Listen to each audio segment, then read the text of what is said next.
It's important to minimise and resolve conflict because it's the same as stress. If you've got conflict in a work environment, then it breeds, it spreads and it breeds. And so if you've got one person who could be a bit of a sour person or wind somebody up or even talk down to somebody who's actually trying to do something good, or even if they've made a mistake, then it can pass on to that person who can then pass it on to somebody else, and it spreads. So as soon as a conflict arises, I personally think that you've got to try and work out why the conflict is there. If an organisation becomes, or an environment becomes quite stressful, that can often create conflict. And ultimately the direct results of conflict can waver the trust in the organisation as to how they're going to deal with it, how they've let this happen. Questions start being asked of the leadership, even if they're not directly involved in that situation. So yeah, it has to be constantly checked upon in a closed environment whereby the conflict can be resolved in the most professional way possible. It's this snowball effect. If you don't solve these small problems at the beginning, then they can become worse. So if you see conflict in the workplace and you don't do anything about that, then you're essentially neglecting your staff. You know, that can lead to much, much worse things. Like I said about resentment, the staff, but you know, they're not going to trust you anymore. They're not going to want to come to you because you've essentially stood back and watched the chaos unfold. So I would strongly advise fixing conflict as soon as it starts.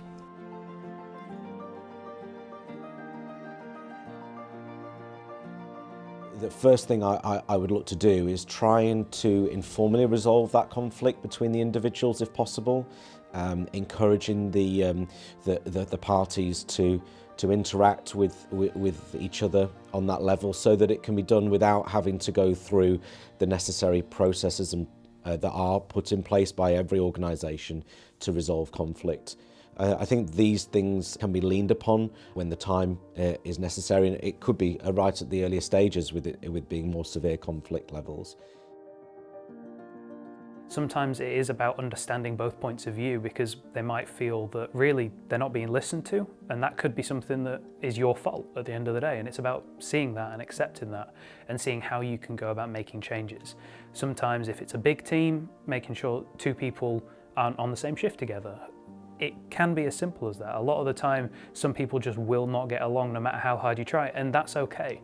You know, not everyone is meant to be friends, but by not doing anything, you're just gonna make it worse. So finding a solution to that is unique in every case, but it's worth putting the effort in and doing that.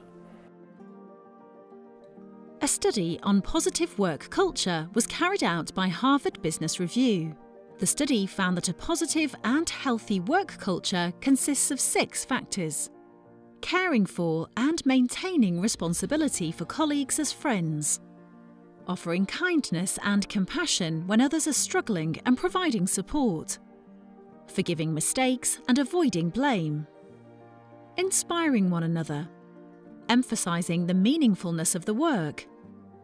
And treating others with respect, gratitude, trust and integrity.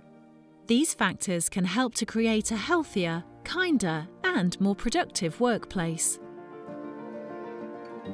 A positive working environment goes hand in hand with one that doesn't have a great deal of conflict, if at all.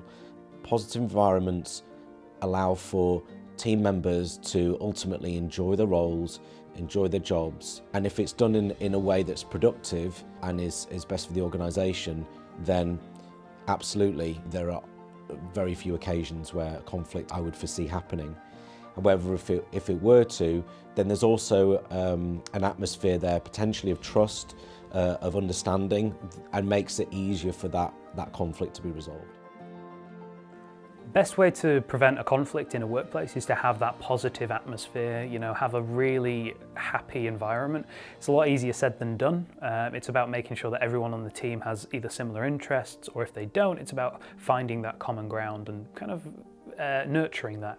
Because if you've got a happy working environment, conflict shouldn't arise, but when it inevitably does in its smaller form, it's a lot easier to deal with. That time, you know, it can be a case of just talking to people and saying, what's going on? and then going from there. But sometimes it's about making those bigger steps like we spoke about before. But having a positive environment is crucial to keeping your staff happy and minimising that conflict.